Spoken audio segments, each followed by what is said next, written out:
pengadilan mah hak individunya ya memproses Betul, semuanya. betul. Dan betul. itu nanti ke pusat pengadilan itu harus terlampir pada saat Iya. pengurusan ulang KTP. Iya, fotokopinya minimal kita minta, tetapi dengan fotokopi juga kalau bisa sih menunjukkan aslinya. Tadi Iya. dinamika hambatannya kan sudah disampaikan. Iya. Kalau saran dari kita di Sdukcapil pada kondisi seperti ini untuk Iya, memudahkan proses betul. administrasi yang lain, ada nggak dinamika lainnya atau hambatan lainnya terkait pencatatan KTP transgender? Kalau bagi di Sdukcapil sendiri selama ini tidak ada hambatan ya, dikarenakan kan sebenarnya personal ya, masyarakatlah yang memerlukan identitas. Sehingga kalau mereka merasa perlu, mereka datang. Kalau datang sebenarnya kami itu tidak membeda-bedakan transgender atau bukan. Sepanjang dia membawa persyaratan ya, kemudian diverifikasi jelas dan lain-lain, ya kita layani aja seperti biasa, seperti masyarakat biasa. Gitu. Hanya mungkin yang kadang membuat heboh tuh mereka datang dengan penampilan yang agak berbeda sehingga jadi seru juga gitu loh. Seru gitu. Tapi yang menarik juga yang kami temukan dapat informasi sih dari hasil kajian penelitian KPA sendiri, memang banyak warga negara yang termasuk transgender ini, pengguna jarum suntik, pekerja seks ini kan mereka banyak yang belum memiliki KTP. Betul. Karena banyak alasan lah. Karena kesulitan mereka harus mendatang perekaman. Nah, ini apakah ada solusi dalam membuat prosesnya? Sebenarnya ini kembali ke person masing-masing. Mereka dengan kondisi seperti itu biasanya kan suka agak kagok mungkin ya, seolah dalam tanda kutip mengkucilkan diri meskipun atau ketidaksiapan yang bersangkutan aja untuk bersosialisasi dengan masyarakat. Kita sebenarnya bisa untuk datang karena kita ada pelayanan jemput bola, gitu. Kayak ODGJ atau lansia itu sudah hampir semua kabupaten kota itu sudah mempunyai perangkat yang dia tidak harus datang ke Disduk, tapi didatangi. Cuman kalau untuk transgender ini saya kira mereka kan sehat. Kecuali transgender yang sakit atau difabel kita bisa datangi. Tetapi kalau yang sehat memang tetaplah kita harapkan untuk bisa datang. Mandiri. Iya, mandiri. Itu kan ada edaran dari Kemendagri yang ditandatangani oleh Pak Dirjen, Profesor Dr. Judan Arif Fakrullah. Itu pada tanggal 26 Agustus itu ada edaran untuk pendataan dan penerbitan dokumen Adminduk bagi transgender. Nah, nampaknya dari situ itu, jadi bagus juga si transgender menjadi pede, menjadi seolah-olah ada legalitas nih bahwa mereka juga mempunyai hak yang selama ini sebenarnya kalau menurut saya sih ada faktor keengganan karena mereka mau nggak mau merasa berbeda. Tetapi kalau kita siapapun yang ingin membuat dokumen Adminduk pasti dilayani dengan baik gitu. Jadi kalau menurut saya ternyata begitu bincang-bincang sama teman-teman di tim dan ada teman-teman LSM yang mengampu itu gitu ya. Ya itu Bu Indi, dari 26 Agustus 2021 begitu Pak Dirjen ada edaran, jadi kami tuh pede. Ya, jadi memang saya juga punya beberapa kontak, saya masuk ke dalam tim mereka ya kalau terkait dokumen Adminduk, dimanapun yang di Jawa Barat kita berusaha untuk fasilitasi membantu teman-teman untuk mendapatkan haknya. Gitu. Ya intinya harus punya KTP ya. Betul. Nah terkait betul. Kuningan ini menarik nih. Tadi sudah tersempal salah satu kabupaten yang ada di Jawa Barat. Di wilayah mana saja Kak Tendri di Jawa Barat yang sudah melakukan pencatatan pada transgender? Sebenarnya hampir semua, tapi memang jumlahnya nggak banyak. Di Kuningan termasuk banyak. Di Kota Bandung ada 115-an. Itu waktu kami ada riungan gitu ya, Zoom dulu, terus ketemu di Disduk, kemudian ada memang waktu itu 2 orang yang sama sekali tidak mau tadinya gitu.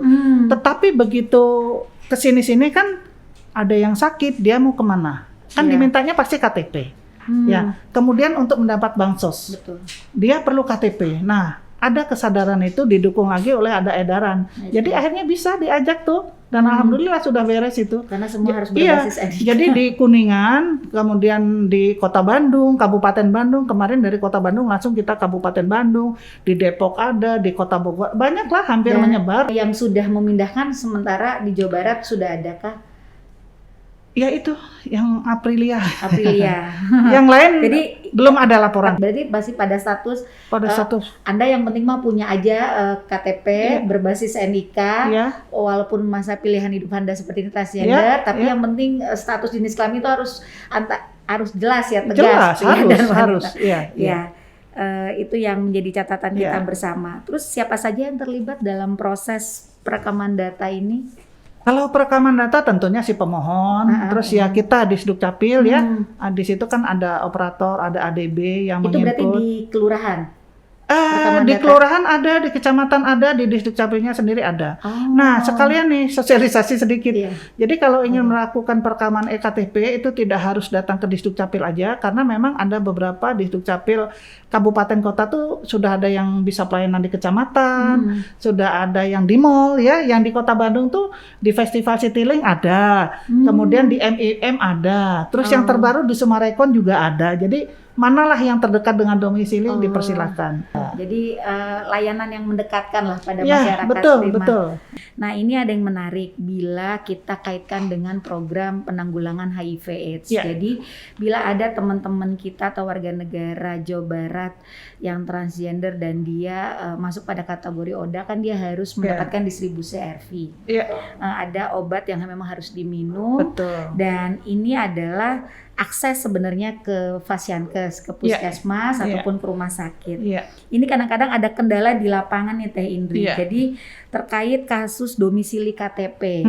Ini contohnya transgender ini KTP-nya di Kabupaten Bandung, tapi kos Baik. kontrak di Kota Bandung karena dia bekerja. Iya.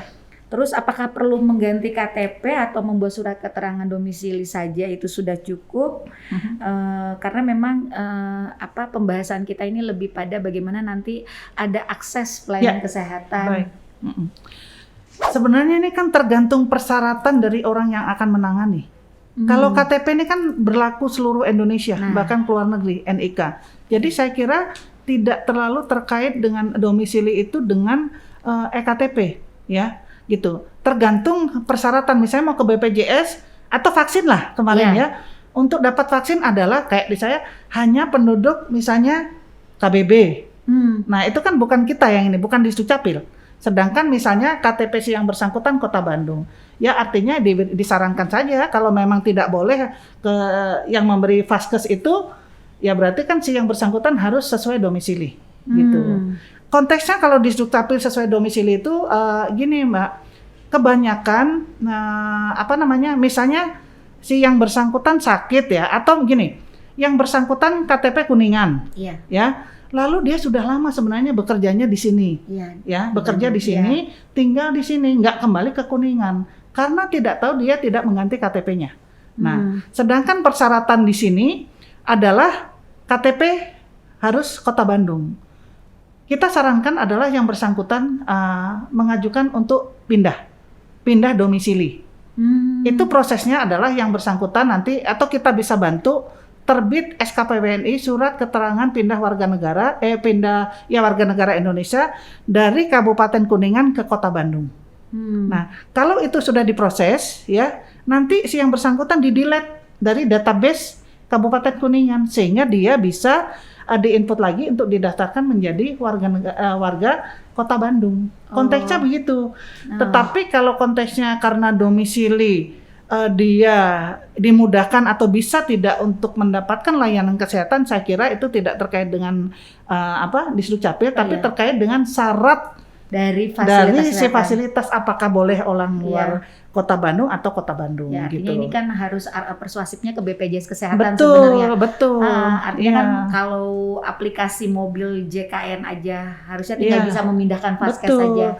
Tapi biasanya juga begini, Neng.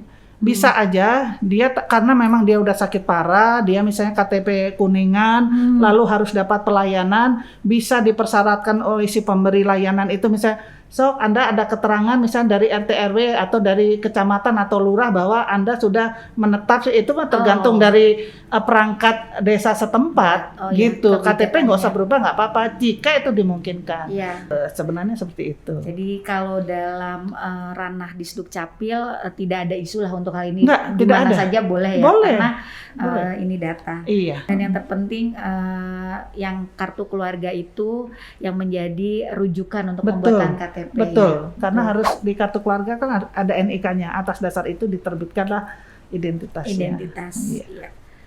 Hatur nuhun, nampaknya sudah cukup gamblang. Jadi kalau memang terkait gejala putus obat harusnya tidak ada lah ya, karena walaupun misalnya warga negara Indonesia dimanapun dia orang Kuningan, terus dia bekerja di Bandung, boleh di Puskesmas Bandung. Hanya nanti tinggal bagaimana Dinkes mengatur bahwa di Puskesmas ini tercatat ada warga Kuningan yang memang berobat rutin mengambil obat, sehingga suplai obatnya justru dibanyakin ke Bandung gitu. Memang saran kami sih terkadang begini Neng Mutia, terkait misalnya data NIK, kemudian untuk vaksinasi nggak klop NIK yang disalahin Disduk. Misalnya ditolak di BPJS karena NIK-nya misalnya kabupaten lain gitu ya, ditolak. Padahal jangan salah kaprah. Kami suka biasalah katembelan seperti itu. Tetapi kan sebenarnya tidak juga demikian. Sekarang sudah serba mudah, tinggal komunikasi saja. Dan tinggal pelayanan itu tolonglah dipersyaratkan yang untuk tidak mempersulit masyarakat, saya kira. Termasuk transgender. Mereka juga bagian dari kita. Hanya kan mempunyai pilihan yang berbeda. Saya kira itu tetap harus dihargai juga gitu ya. Gitu kan sudah bertanggung jawab pada diri masing-masing. Makanya kami sarankan ya sekarang harus sadar adminuk. Nah itu aja intinya. Siapapun dari lahir sampai mati, kemudian rekan-rekan yang punya komunitas-komunitas lain, tolonglah sadar adminuk. Karena apapun sekarang di Indonesia ini, bahkan di mana-mana, identitas ini NIK ini kan menjadi dasar dari semua pelayanan, ya kan? Dasar semua pelayanan itu yang harus diingat barangkali. Gitu, Neng Mutia. Malah nanti nggak ada NIK nggak bisa dapat layanan pemerintah. Iya, betul. Sayang, rugi. Dan tadi ada juga catatan penting, yaitu adalah terkait pergantian status, penetapannya oleh pengadilan. Dan itu dikembalikan kepada individunya. Intinya hak warga negara selalu menjadi prioritas kita ya di pemerintah. Hatur nuhun, sami-sami Bu Sekretaris Dinas Disduk Capil, sehat selalu. Amin, hatur nuhun. Terima kasih untuk pelayanan primanya. Hatur nuhun, mudah-mudahan berkah buat kita semua. Amin. Assalamualaikum warahmatullahi wabarakatuh. Waalaikumsalam warahmatullahi wabarakatuh.